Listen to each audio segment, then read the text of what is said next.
Torn between the woman who gave him life and the woman who gave him a reason to live, a young heir stood at the edge of absolute ruin. Whispers of betrayal echoed through the cold marble halls of the royal estate. His mother's voice suddenly shattered the tense silence. "Choose me or that bride."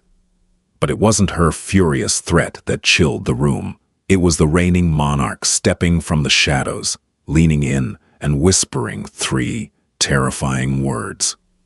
"Welcome to a royal scandal that changed history." Morning light filtered through the towering, leaded glass windows of the Mendoza royal estate, casting long, fractured shadows across the imported Italian marble floors. Queen Dowager Braylin Mendoza sat at the head of the long mahogany dining table, her posture as rigid as the corseted gowns her ancestors had worn centuries before. A single tap of her silver spoon against her porcelain teacup was all it took to silence the bustling staff. Braylin was a woman who commanded respect, not merely through her title, but through an atmosphere of polished terror she cultivated with meticulous care.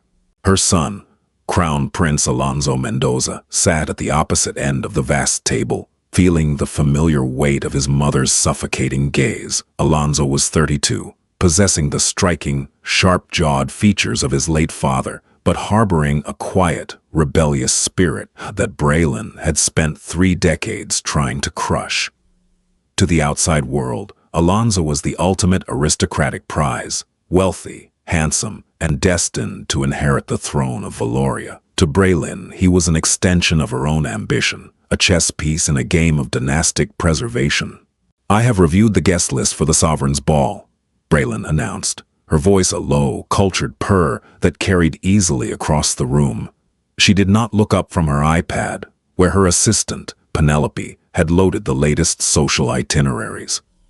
"I noticed an anomaly, a rather glaring one. Winston informed me that a certain invitation was dispatched to a residential address in London, an address belonging to a Miss Greta Wilson." Alonso slowly set his coffee cup down on its saucer. The clink of porcelain sounded like a gunshot as the cavernous room. He looked at his mother, his expression carefully schooled into neutrality, a survival tactic he had mastered by the age of 10. "Greta is my guest, mother. There is no anomaly." Braylin finally looked up, her icy blue eyes locking onto him. "Alonso, we have discussed this. The sovereign's ball is not a charity gay for working-class girls with social climbing aspirations. It is a state function. Lady Diana Harrington will be attending. I have already arranged for you to escort her." "I am not escorting Diana, nor am I interested in her," Alonso replied, his voice firm but dangerously quiet. "Greta Wilson is an architectural conservator. She is brilliant. She is entirely self-sufficient, and she is the woman I am going to marry." The silence that followed was heavy, thick with unspoken threats. Braylin's face remained a mask of patrician calm, but the slight tightening of her jaw betrayed her fury. She had known about Greta for months, of course. Winston, the head of royal security, was loyal to Braylin first and the crown second. She knew that Alonso had met Greta in Vienna during a restoration project on one of the family's historical properties. She knew they had been secretly dating, spending weekends in obscure European towns to avoid the paparazzi. What Braylin had not anticipated was Alonso's blatant defiance. "You will do no such thing," Braylin said, her tone suddenly devoid of any motherly warmth. "You are the future of this family. You do not marry for love, Alonso. You marry for alliance, for stability, for the preservation of our bloodline. This Wilson girl is a commoner. She has no pedigree, no fortune, and no understanding of the duty required to stand beside a king. She understands more about duty and integrity than anyone in this room." Alonso shot back, finally standing up, throwing his linen napkin onto the table. Before Braylin could unleash the venomous retort forming on her lips, the heavy oak doors of the dining room swung open. The room's atmosphere shifted instantly as King Frederick Mendoza entered. Frederick was Alonso's grandfather, the reigning monarch of Valoria. At 85, his physical strength was waning, leaning heavily on a silver-tipped cane, but his mind remained as sharp and ruthless as a steel trap. He had ruled the family and the country with an iron fist for over 50 years. Arguing before breakfast, Braylin. King Frederick's voice was a dry rasp that commanded absolute authority. It's bad for the digestion. Braylin instantly stood, offering a shallow, respectful nod to her father-in-law. Just a minor disagreement about the guest list for the ball, Your Majesty. Alonso is simply going through a rebellious phase. I am 32, Mother, Alonso said, turning to his grandfather. I have invited Greta Wilson to the ball. I intend to introduce her to the family. King Frederick paused, his faded gray eyes shifting from his enraged daughter-in-law to his defiant grandson. The old king was a mystery, a man who rarely showed his hand and never let emotions dictate his politics. He studied Alonso for a long, agonizing moment before a faint, cryptic smile touched his thin lips. The Wilson girl, Frederick mused softly. Winston's reports say she's fiercely independent, almost stubborn. She has character, Alonso defended, standing taller. Character, the king repeated, the word rolling around in his mouth as if he were tasting it. A dangerous thing in a palace, Alonso. We shall see if she survives the wolves. Without another word to Braylin, King Frederick turned and shuffled out of the room, his cane clicking rhythmically against the marble. Braylin stared after the old man, her fists clenched at her sides. King Frederick had not forbidden the invitation, which meant Braylin had to take matters into her own hands. She looked back at her son, her eyes glittering with cold calculation. If you bring her into this world, Alonso, you will destroy her. I will make sure of it. Greta Wilson stood in the center of her small, cluttered London apartment, staring at the thick, cream-colored envelope bearing the royal crest of Valoria. Her fingers brushed over the embossed gold seal. She was a woman accustomed to dealing with the past, restoring centuries-old frescoes and reinforcing ancient stone arches. She preferred the quiet company of history to the loud, demanding glare of the present, yet, falling in love with Crown Prince Alonso Mendoza had thrust her into a present that felt more dangerous than any crumbling ruin. She remembered the day they met in Vienna.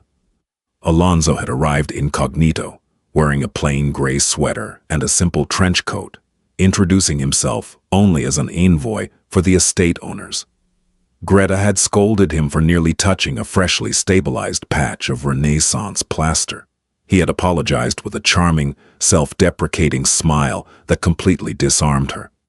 It took 3 weeks of coffee dates and intense conversations about art, duty, and history before she accidentally saw his face on the cover of a European tabloid at a local newsstand. Now, holding the invitation to the sovereign's ball, the reality of what it meant to love a future king settled heavily on her shoulders.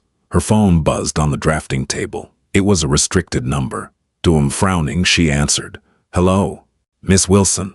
A crisp, cultured female voice spoke. "This is Penelope, executive assistant to Her Royal Highness, Queen Dowager Braylin. Her Royal Highness happens to be in London this afternoon and requests the pleasure of your company for tea. A car is waiting downstairs." It was not a request. Greta walked to her window and pulled back the blind. A sleek, black Bentley was idling at the curb of her modest street, looking like an alien spacecraft among the parked sedans and bicycles. A sudden knot of anxiety tightened in her stomach, but she forced herself to breathe. She was not a coward. "Tell Her Royal Highness I will be down in 5 minutes," Greta replied evenly. 30 minutes later, Greta found herself sitting in a private, heavily guarded suite at the Savoy. The room smelled of expensive lilies and old money. Braylin sat across from her, examining Greta with the detached clinical scrutiny of a scientist observing a mildly interesting insect. Greta wore a simple, tailored navy blazer and slacks, professional, clean, but entirely devoid of the designer labels Braylin was accustomed to. "You have lovely bone structure, Miss Wilson," Braylin began, pouring tea from a silver pot. "It's a shame your pedigree doesn't match it." Greta kept her hands folded in her lap. "I wasn't aware we were at a dog show, Your Highness." Braylin paused, the silver teapot hovering for a fraction of a second before she completed the pour. A slow, terrifying smile spread across the Queen Dowager's face. "Alonso warned me you had a sharp tongue," He mistakes insolence for wit, a common error in young men, blinded by infatuation. "I'm here because I love your son," Greta said, refusing to take the cup of tea Braylon pushed toward her, not to trade insults. "Love," Braylon scoffed, leaning back in her velvet chair, "a fragile, temporary chemical reaction. What Alonzo needs is an anchor, not a romantic distraction. You are a conservator, Miss Wilson. You fix broken things. But my family is not a crumbling cathedral you can patch up with mortar and good intentions. We are an institution, and institutions require sacrifices." "What are you asking me to do?" Greta asked, her voice steady. Braylon reached into her designer handbag and withdrew a manila folder, sliding it across the polished glass table. "Inside this folder is a contract, along with a bank draft for £5 million. It is enough to fund your architectural firm for the rest of your life. All you have to do is decline the invitation to the Sovereign's Ball, break ties with Alonzo, and leave Europe for 5 years. Go to America, restore their colonial houses." Greta stared at the folder. She didn't need to open it to know it was a genuine offer. Braylon was trying to buy her off, just like a cliché from a cheap romance novel. It was insulting, yet intensely intimidating. "You underestimate him," Greta said softly, looking up to meet Braylon's icy stare. "You think Alonzo is just a puppet you can control. You think he'll marry Lady Diana or whoever else you put in front of him if I disappear. But if I take this money, you won't just lose me. You'll lose him entirely." "I am his mother," Braylon said, her voice dropping to a harsh whisper. "I made him. I can break him if I must to ensure the crown survives. Do not test me, Miss Wilson. If you walk into that ballroom on Saturday night, I will personally see to it that your life becomes an unendurable nightmare. I will ruin your reputation, destroy your career, and make Alonzo watch as you crumble." Greta stood up. She didn't touch the folder. "Then I suppose I will need to find a very good dress for Saturday." "Thank you for the tea, Your Highness." As Greta walked out of the suite, her heart was pounding so hard she thought her ribs might crack. She had just declared war on the most powerful woman in Europe. When she finally reached the pavement outside the hotel, she pulled out her phone and dialed Alonzo's number. He answered on the first ring. "Are you all right?" Alonzo asked immediately, sensing the tension. "Your mother just offered me £5 million to leave you," Greta said, leaning against the cold stone of a building to steady herself. Alonzo cursed softly under his breath. "I'm so sorry, Jen. I'll handle her. Did you—" "I told her no," Greta interrupted, a fierce new resolve settling over her. "Alonzo, I'm coming to the ball. But if we do this, we do it completely. No more hiding. No more secret weekends. No more hiding," Alonzo promised, his voice filled with a mixture of immense relief and profound dread. "I'll send a plane for you on Saturday." The Sovereign's Ball was the crown jewel of the European social calendar. Held in the Grand Hall of the Royal Palace, the room was a blinding display of wealth and power. Crystal chandeliers the size of small cars hung from the frescoed ceilings, casting brilliant light over hundreds of guests, adorned in silk, diamonds, and military medals. Champagne flowed like water, and a live orchestra played waltzes that echoed off the gold-leafed walls. At the center of the room, Queen Dowager Braylon held court. She was resplendent in a deep emerald gown, a diamond tiara resting perfectly on her perfectly coiffed hair. She smiled at ambassadors and nodded to dukes, playing the role of the gracious matriarch, but her eyes kept darting toward the grand double doors at the entrance of the hall. When the major domo struck his staff against the floor to announce the next arrivals, the orchestra subtly lowered its volume. "His Royal Highness, Crown Prince Alonzo Mendoza," the major domo bellowed, his voice carrying across the silent hall. "And Miss Greta Wilson." A collective gasp, poorly disguised as coughing or murmuring, rippled through the crowd. Braylon's smile froze, turning brittle and sharp. Alonzo walked into the room with his head held high, looking every inch the future king in his formal military dress uniform. Beside him, Greta was a vision of understated defiance. She had rejected the traditional, voluminous ball gowns expected of royal guests. Instead, she wore a sleek, architectural gown of deep crimson silk that draped perfectly over her figure, devoid of sequins or lace, relying entirely on the master craftsmanship of its cut. Her only jewelry was a simple, antique gold pendant Alonso had given her in Vienna. She looked modern, confident, and utterly out of place among the sea of traditional aristocrats. As they descended the grand staircase, Alonso kept his hand firmly on the small of Greta's back, a physical anchor against the tidal wave of stares and whispers. "They're staring like I have two heads," Greta murmured through a tight, polite smile. "Let them stare," Alonso replied softly. "You're the most beautiful woman in the room, and they know it." They moved onto the dance floor. The orchestra struck up a new waltz, and Alonso pulled Greta into his arms. As they danced, the crowd instinctively parted, creating a wide circle around them. It was a beautiful moment, but Alonso could feel the tension radiating from the far end of the room where his mother stood. Braylin watched them spin, her nails biting into the palms of her hands. She signaled to Winston, the head of security, who was standing quietly by a pillar. "Get them off the floor," Braylin hissed. "Bring them to the antechamber of the sun. Now." 10 minutes later, the waltz ended, and Winston smoothly intercepted Alonso and Greta as they walked toward the terrace. "His Majesty and Her Highness request your presence in the antechamber, sir," the security chief murmured discreetly. Alonso's jaw tightened, but he nodded. He laced his fingers through Greta's and led her through a labyrinth of heavily guarded corridors until they reached the antechamber of the sun, a smaller, heavily gilded room used for private family audiences. The heavy doors clicked shut behind them. Braylin was pacing furiously in front of a massive stone fireplace. In the corner, sitting in a high-backed leather chair, obscured by the shadows of the room, sat King Frederick. The old monarch was entirely silent, his hands resting on the silver head of his cane, watching the scene unfold like a theatrical play. "Are you insane?"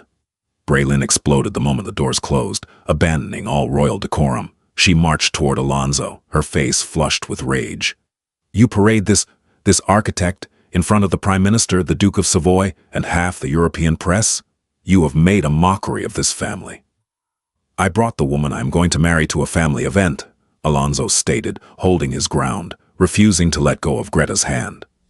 "You will not marry her," Braylin screamed, her voice echoing off the vaulted ceiling. She turned her venomous gaze to Greta. "I warned you. I offered you a gracious exit, and you spat in my face. You think you have won because you put on a red dress and danced a waltz? You are nothing in this world. You will be destroyed by the press, isolated by the court, and eventually he will grow to resent you for ruining his life." Greta felt her heart pounding, but she stood tall, squeezing Alonso's hand. "I am not afraid of you, Your Highness, and I am not afraid of your court." Braylin let out a harsh, bitter laugh. Brave words from a foolish girl. She turned her blazing eyes back to her son.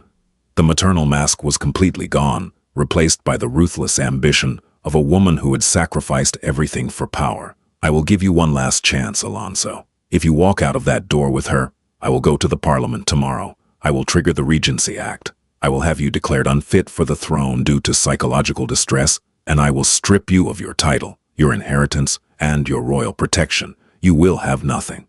Alonso stepped forward, shielding Greta. "You wouldn't dare. Parliament wouldn't allow it." "I control the Prime Minister, and you know it," Braylin snarled, stepping into his personal space, her eyes wide and unhinged. "I built this future for you. I tolerated your father's weaknesses so you could be king. I will not let you throw it away for a passing phase. So decide right now, Alonso." Braylin pointed a trembling, diamond-clad finger directly at Greta. "Choose me or that bride," his mother demanded, her voice vibrating with absolute finality.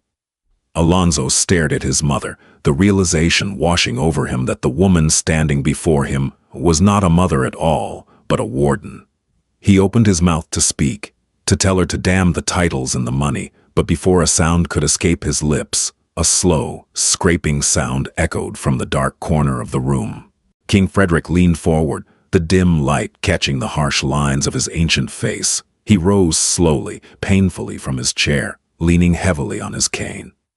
The old king took 2 steps into the light, his presence instantly draining the manic energy from Braylin's posture. The room fell into a dead, suffocating silence.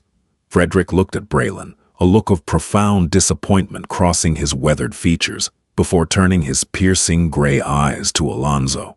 The king walked slowly toward his grandson, the tap-tap-tap of his cane, the only sound in the antechamber. He stopped inches from Alonso and Greta. He looked at Greta's red dress, then up to her eyes, searching for any sign of fear. He found none. King Frederick leaned in, his face inches from Alonso's ear. The reigning monarch, a man who had orchestrated wars and built empires, dropped his voice to a raspy, chilling whisper that carried through the silent room. "Choose carefully." The three words hung in the suffocating air of the antechamber of the sun, heavier than the gold-leafed chandeliers above them. "Choose carefully."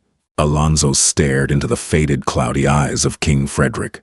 To anyone else, the old monarch's whisper might have sounded like an endorsement of Braylin's ultimatum, a warning that choosing a commoner would invite the wrath of the crown. But Alonso knew his grandfather better than anyone.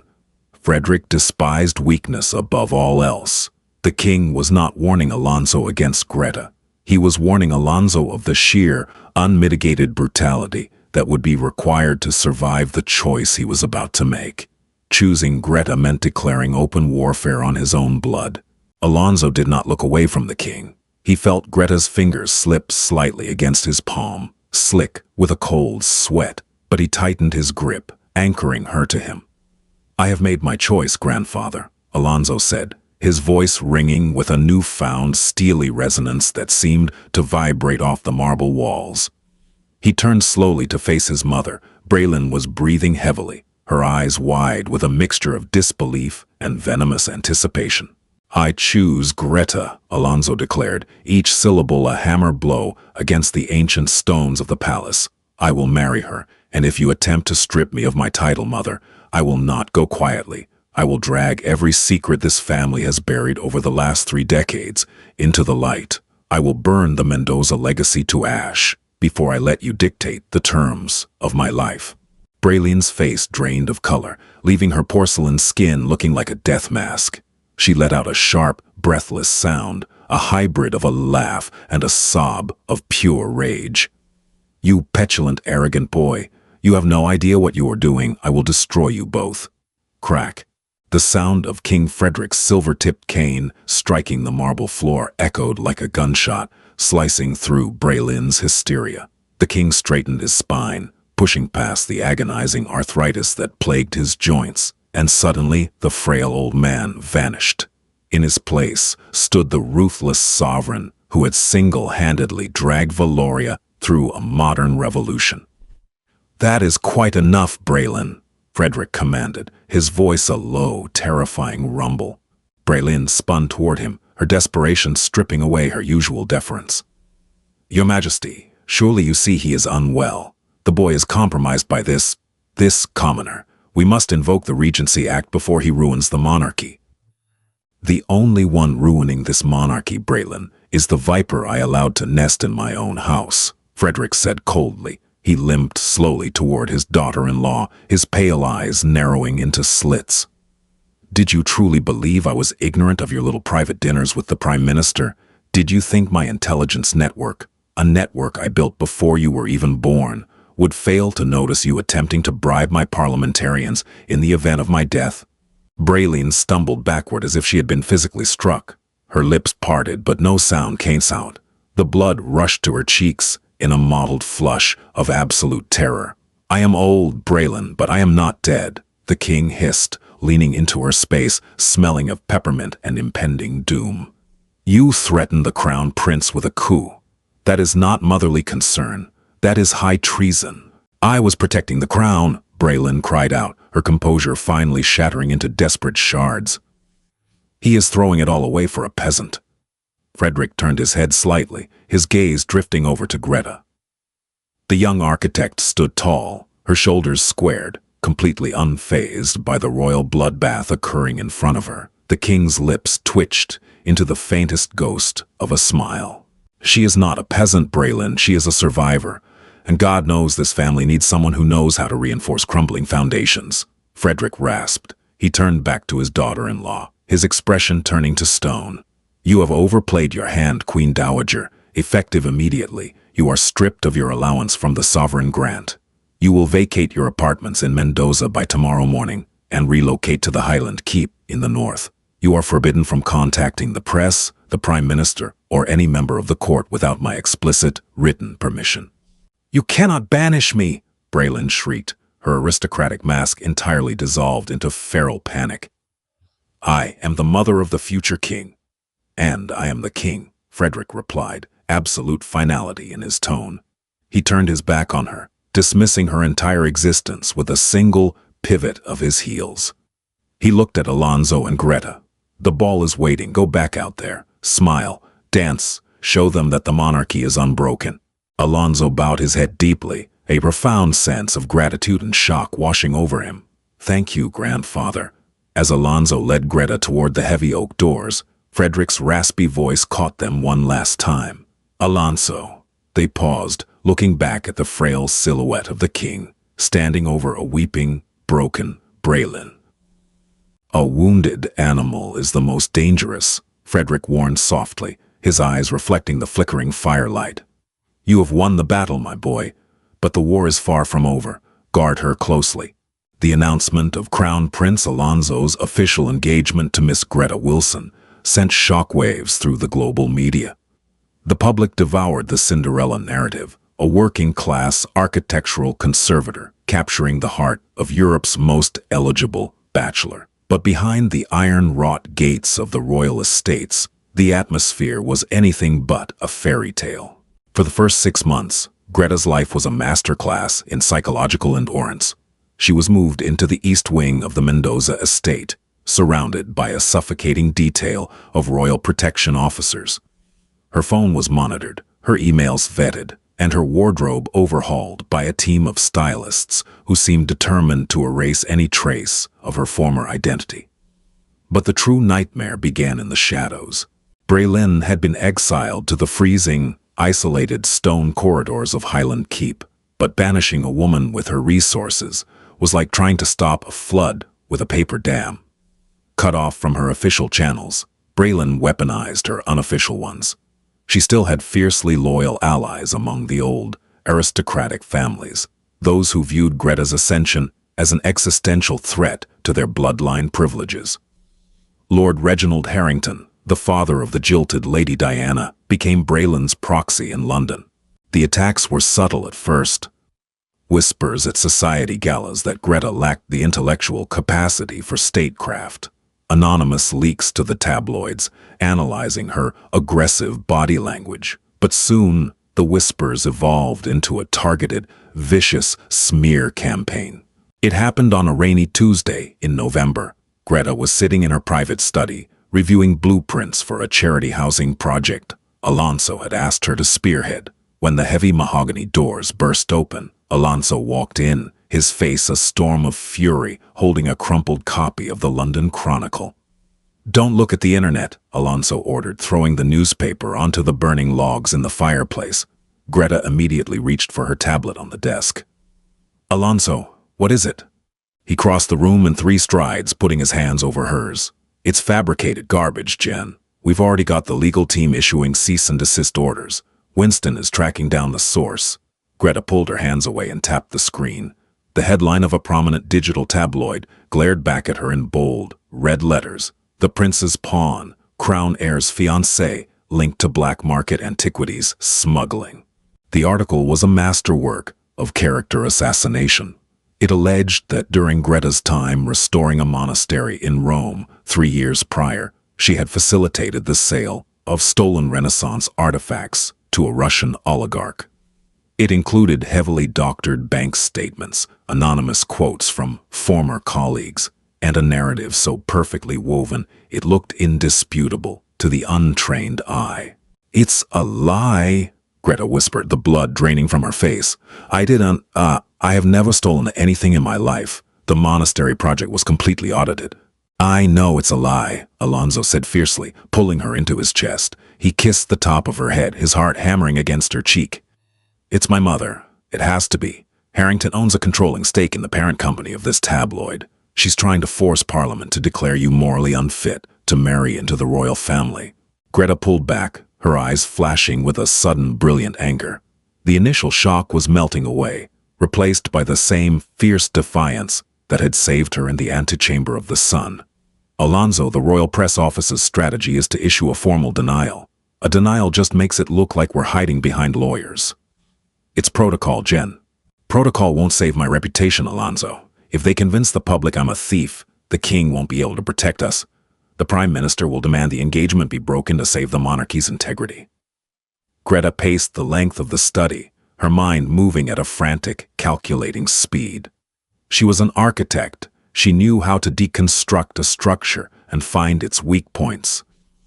"What are you suggesting?" Alonso asked, watching her with a mixture of awe and concern. "I'm suggesting we go on the offensive," Greta said, turning to face him. "I still have all my original logs, photographic evidence and customs declarations from the Rome project stored on a secure cloud server. The tabloid published fragments of documents. I have the unedited originals." She walked to her desk and opened her laptop, her fingers flying across the keys. "They want a public trial. Fine.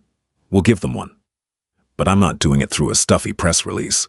3 days later, the Royal Communications Office was in a state of absolute panic. Without their approval, Greta had orchestrated an exclusive, live, prime-time television interview with Marcus Sterling, the most feared, uncompromising investigative journalist in Europe. The broadcast was held in the Grand Library of the Mendoza estate. Millions tuned in, expecting to see a weeping, apologetic young woman crumbling under pressure. Instead, the cameras rolled to reveal Greta sitting perfectly straight in a high-backed armchair, wearing a sharp, emerald green pantsuit that practically screamed power. Alonso sat stoically in the front row, off-camera, his presence a silent wall of support. Marcus Sterling leaned forward, in his piercing eyes narrowing. "Miss Wilson, the allegations are severe. The documents published suggest you received wire transfers from a known illicit antiquities dealer in 2023. How do you respond?" Greta did not flinch. She smiled, a cool, terrifyingly calm smile that Alonso suddenly realized looked incredibly like King Frederick's. "I respond with the truth, Marcus," Greta said smoothly.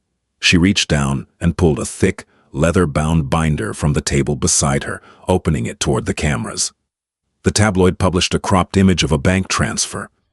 What they conveniently edited out was the corresponding invoice number. If you look at this verified ledger, which I have just released to the global press, you will see that the exact amount transferred was a charitable donation from an anonymous patron to the Vatican's Restoration Fund, a transaction I merely signed for as the lead conservator.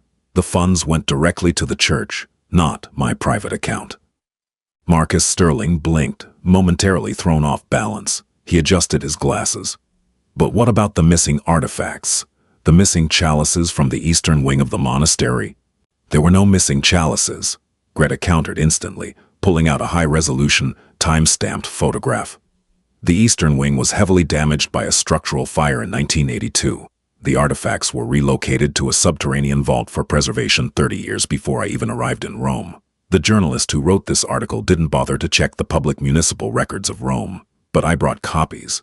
For 45 minutes, Greta systematically dismantled the tabloid's entire narrative. She didn't just defend herself, she turned the interview into an indictment of the corrupt, aristocratic network attempting to destroy her. She was articulate, brilliant, and unyielding. By the time the broadcast ended, social media was exploding. The public wasn't just convinced of her innocence, they were utterly captivated by her strength.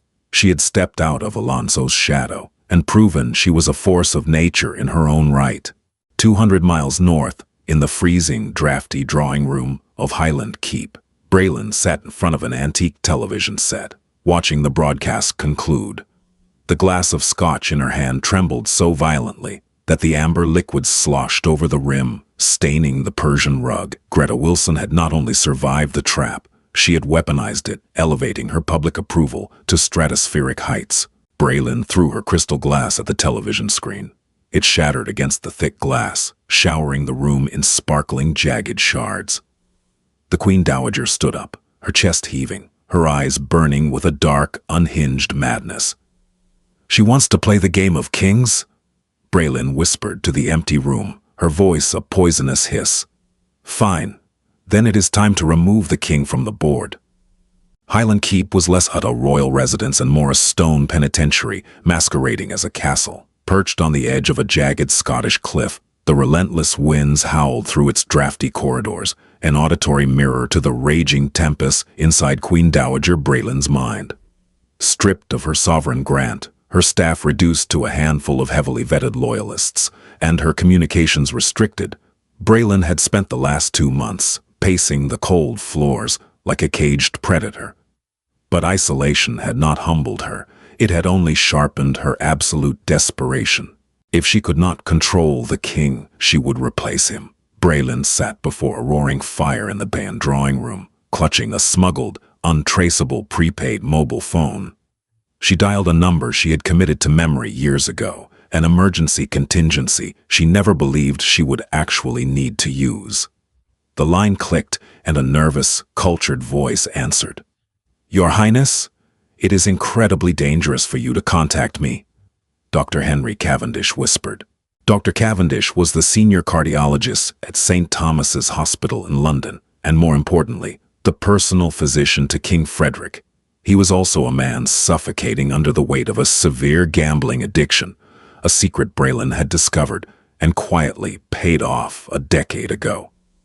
She had bought his loyalty then, knowing that in the high-stakes game of royal succession, owning the monarch's doctor was the ultimate trump card. "Danger is relative, Henry," Braylon replied, her voice smooth and devoid of any humanity. "The king is 85. His heart is failing.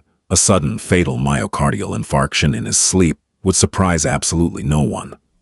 "You are asking me to commit high treason," Cavendish breathed, the sheer terror evident in his trembling voice. "Scotland Yard's Royalty and Specialist Protection Branch monitors everything. If they find out—" "They won't," Braylon interrupted sharply. "You administer his evening medications personally. A lethal, concentrated dose of potassium chloride will induce immediate cardiac arrest. It is virtually untraceable post-mortem. Once the king is dead, the crown passes to Alonso. And since Alonso is currently embroiled in the controversy of his unholy engagement, I will produce the psychological evaluation I had forged last year, declaring him unfit to rule. Parliament will have no choice but to install a regent. I will return to London by dawn, and your offshore accounts will see an injection of £10 million. A long, agonizing silence hung on the line. "Tonight," Cavendish finally whispered, "I am on duty tonight." Braylon ended the call, tossing the cheap plastic phone into the roaring fireplace. She watched it melt and blacken among the coals, a triumphant, terrifying smile stretching across her pale face. The endgame had begun. 300 miles south, within the warm, gilded walls of the Mendoza estate, Greta Wilson was completely unaware of the lethal plot set in motion. She sat cross-legged on the floor of her private study, surrounded by sprawling, centuries-old architectural blueprints of the palace.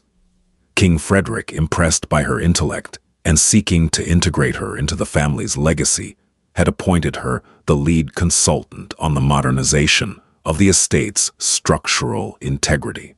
Greta ran her finger along a faded, hand-drawn schematic of the king's private wing, comparing it to the digital, modern blueprints on her tablet.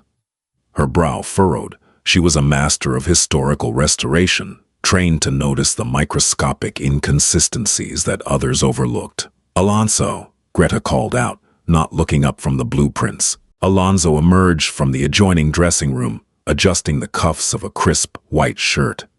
He walked over, crouching down beside her. "What is it? You've been staring at that schematic for 2 hours." "Look at this," she pointed to a thick black line on the parchment.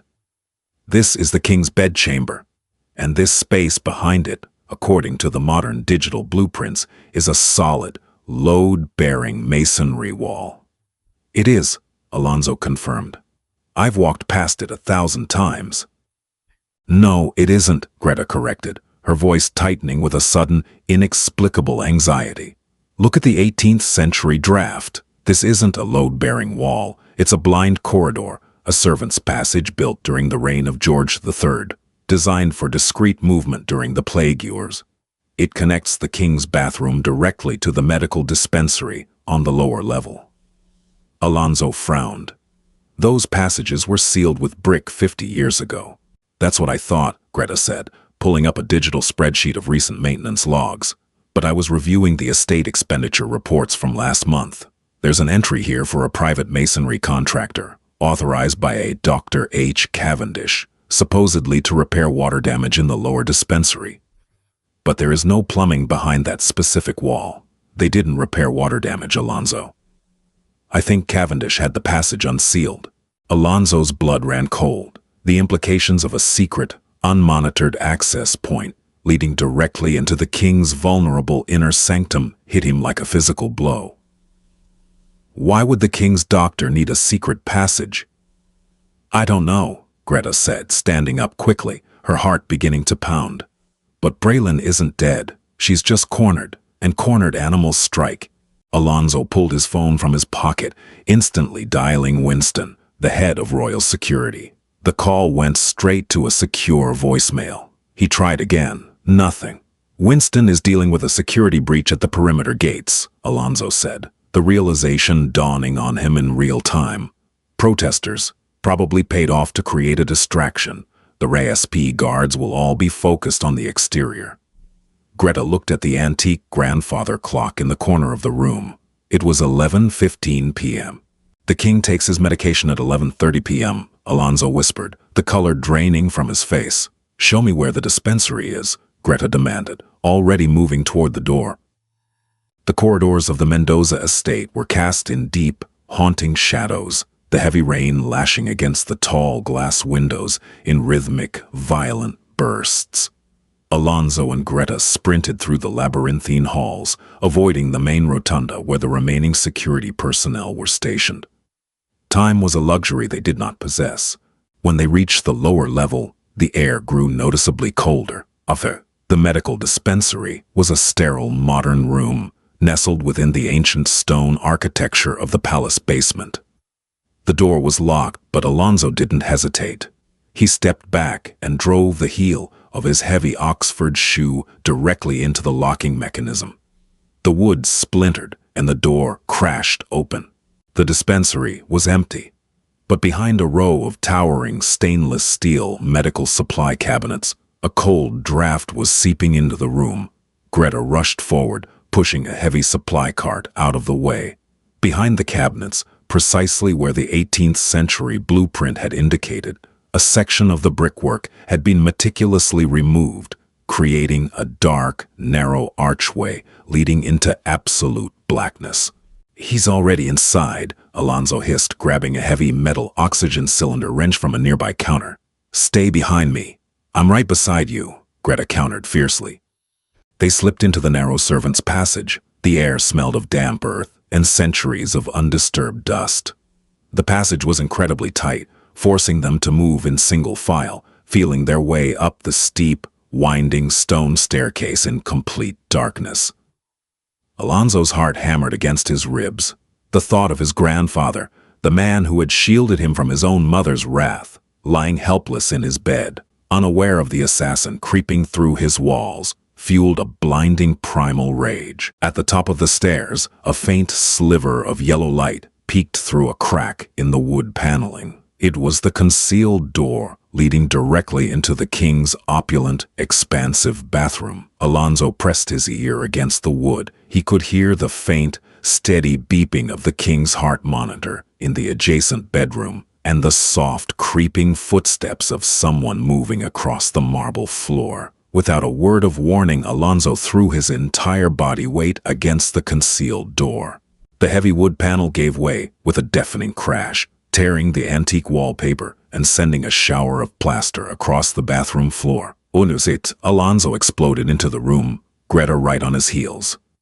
Dr. Henry Cavendish froze in the doorway connecting the bathroom to the king's bedchamber. He was holding a medical tray. In his trembling hand was a syringe filled with a clear, deadly liquid, the needle uncapped and catching the dim light of the bedside lamp.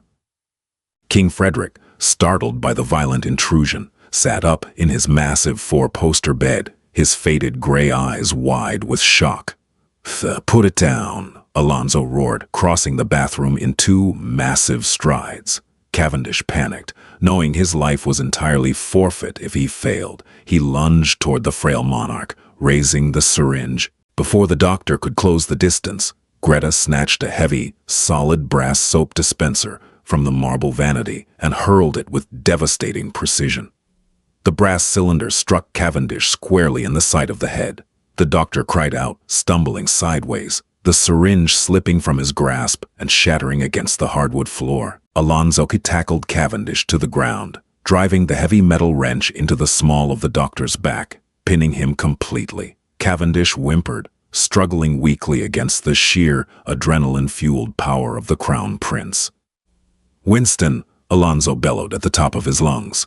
Within seconds, the heavy mahogany doors of the king's bedchamber burst open and Winston stormed in, followed by three heavily armed RASP officers. They dragged the sobbing, bleeding doctor off the floor, securing his hands with heavy zip ties.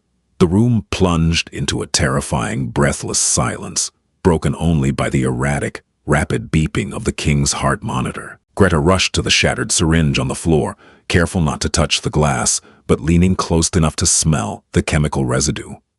"Potassium chloride," she confirmed, her voice shaking with adrenaline. "An untraceable cardiac arrest." King Frederick sat perfectly still in his bed. He looked at the broken glass, then at the weeping doctor, and finally at his grandson and Greta. The old monarch's breathing was shallow, his chest heaving under his silk pajamas, but his eyes were completely, horrifyingly calm. "Henry," the king rasped, his voice cutting through the tension like a rusted blade. "I trusted you with my heart." "She made me do it," Cavendish sobbed, thrashing against the officers holding him. "She threatened my family, the Queen Dowager. She said she would ruin me. I'm sorry, Your Majesty, I'm so sorry." Alonso stood up, his fists clenched so tightly his knuckles were white. He turned to his grandfather, expecting to see a broken old man. Instead, he saw the terrifying sovereign authority that had ruled Valoria for half a century. "Winston," King Frederick commanded, his voice eerily steady. "Is the helicopter fueled?" "Yes, Your Majesty. It is always fueled," Winston replied, standing at rigid attention. "Take a tactical unit to Highland Keep," the king ordered, his eyes locked on the shattered glass on his floor. "Arrest Queen Dowager Braylon. You will bypass local authorities and charge her directly under the Treason Act of 1795. She is to be brought to the Tower, not a holding cell. Do you understand?" "Yes, Your Majesty." Winston and the guards dragged Cavendish out of the room, leaving Alonso and Greta alone with the king. Alonso walked over to the bed, dropping to one knee, the adrenaline leaving his body in a sudden, exhaustive wave. "Grandfather, are you all right?" Frederick reached out with a trembling, liver-spotted hand, resting it on Alonso's shoulder. "I am alive, thanks to you." The king shifted his gaze to Greta, who was standing quietly near the door, her hands covered in white plaster dust from the shattered wall.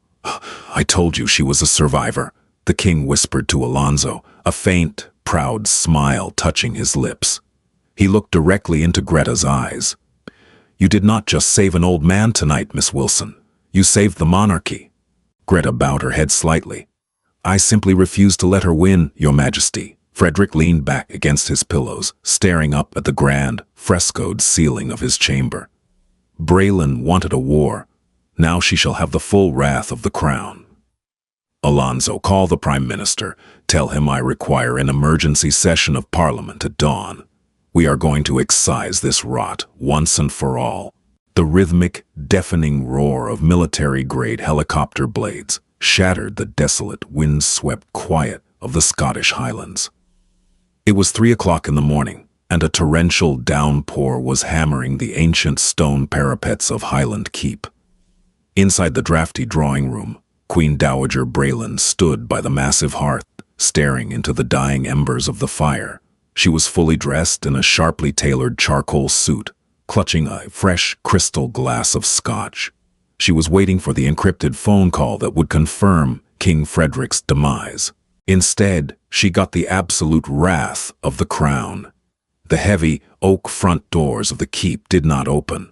They were violently breached. The deafening crack of a tactical battering ram splintering centuries-old timber echoed through the vaulted corridors. Braylon jolted, dropping her glass. It shattered against the stone hearth, the amber liquid pooling like blood in the dim light. Before she could even call for her skeletal staff, the drawing-room doors burst open. Winston, the head of royal security, strode into the room, his long, dark overcoat dripping with freezing rain. Behind him, a dozen heavily armed royalty and specialist protection officers fanned out, their tactical rifles lowered but their postures radiating lethal intent. Braylon drew herself up to her full height, her aristocratic conditioning momentarily overriding her panic. "Winston, what is the meaning of this monstrous intrusion? Have you lost your mind? You will order these men out of my residence immediately, or I will have you court-martialed and imprisoned by dawn." Winston stopped 6 feet from her, his face a mask of absolute, terrifying apathy. He did not bow. He did not avert his eyes. "Your residence is property of the crown, madam, and as of 45 minutes ago, you are no longer recognized as a member of the royal household." Braylon's breath hitched. The air in the room suddenly felt incredibly thin. "What are you talking about?" "Dr. Henry Cavendish is currently in the custody of MI5, Winston stated, his voice devoid of any emotion, striking her like physical blows. "He has given a full, recorded confession detailing your conspiracy to assassinate His Majesty King Frederick. The king is alive. The king is secure." Braylon's face lost all color, transforming into a horrifying mask of gray panic. Her knees buckled slightly, but she caught herself on the edge of the heavy oak mantelpiece. "Lies," she whispered, her voice trembling violently. "It is a fabrication. The doctor is unstable. I demand to speak to my son. I demand to speak to Alonso this instant." "Crown Prince Alonso has no mother," Winston replied coldly. He reached into his coat and produced a thick, rolled parchment bearing the heavy wax seal of the reigning monarch. "By the order of His Majesty King Frederick, under the Treason Act of 1795, you are under arrest for high treason against the sovereign. You are hereby stripped of all titles, honors, and privileges. You will be transported directly to the Tower of London to await a military tribunal." "The Tower!" Braylon shrieked, all pretense of royal dignity evaporating into feral terror. "Oh, you cannot put a queen in the Tower. It is the 21st century. I am the mother of the future king."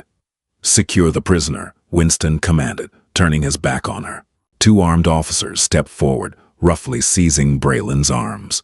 For a moment, the former Queen Dowager fought like a wild animal, thrashing and screaming obscenities that echoed off the ancient walls, cursing Greta Wilson, cursing King Frederick, and cursing the son who had defied her. But her manic resistance was utterly futile against the trained guards. They forced her hands behind her back, the cold steel of handcuffs clicking shut with the sound of absolute finality. She was dragged out into the freezing Scottish rain, shoved into the back of a waiting armored vehicle, and flown south into the unforgiving jaws of historical justice. By the time the sun rose over London, the political landscape of Valoria had been irreparably altered. At 8 o'clock in the morning, an emergency session of Parliament was convened.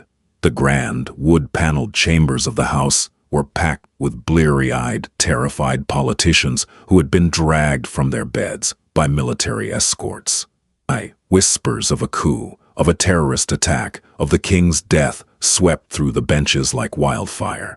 The heavy doors to the chamber opened, and the room fell into a deathly, breathless silence. Crown Prince Alonso walked down the center aisle. He was dressed in a stark black mourning suit. Though no one had died, he looked older, hardened, the lingering, boyish charm completely burned away by the fires of the previous night. Beside him walked the Prime Minister, looking distinctly pale and nauseous. Alonso stopped at the dispatch box. He looked across the sea of aristocratic faces, many of whom had secretly aligned with his mother in her campaign to destroy Greta. His gaze was like ice, pinning them to their green leather benches. "Members of Parliament," Alonso began, his voice resonating with a booming, unquestionable authority that sent shivers down the spines of the assembled lords. Last night, a coordinated, deliberate attempt was made on the life of your sovereign, King Frederick. The assassin was intercepted within the walls of the Mendoza estate and is currently in federal custody. The king is unharmed. A collective gasp swept through the chamber, followed by a chaotic eruption of shouting. Alonso raised his hand, and the sheer force of his presence commanded instant silence. The architect of this treason, Alonso continued, his voice dropping to a deadly, even cadence, was not a foreign adversary. It was Braylon Mendoza. The silence that followed was absolute. It was the silence of a collapsing empire. Lord Reginald Harrington, Braylon's fiercest ally, slumped in his seat as if he had been shot. The evidence of her conspiracy, including financial records, digital communications, and a recorded confession from her hired proxy, has been submitted to the Attorney General, Alonso stated, holding up a thick leather binder. Let this serve as a final, unequivocal warning to anyone in this chamber who believed they could manipulate the throne from the shadows. The era of aristocratic entitlement at the expense of this nation's integrity is over. The crown stands united, and it stands unyielding. The Tower of London was cold, even in the height of spring. Its thick, ancient stone walls absorbed the warmth of the sun and gave nothing back. Alonso walked down the dimly lit, highly secure subterranean corridor of the holding block. He was entirely alone, having ordered his security detail to remain above ground. He stopped in front of a reinforced steel door. A guard silently unbolted the heavy locks and stepped aside. Alonso stepped into the small, sterile cell. Braylon sat on the edge of a narrow cot, staring blankly at the gray brick wall. She wore a standard-issue, charcoal-colored inmate uniform. Without her designer gowns, her meticulously styled hair, and her diamond jewelry, she looked remarkably small.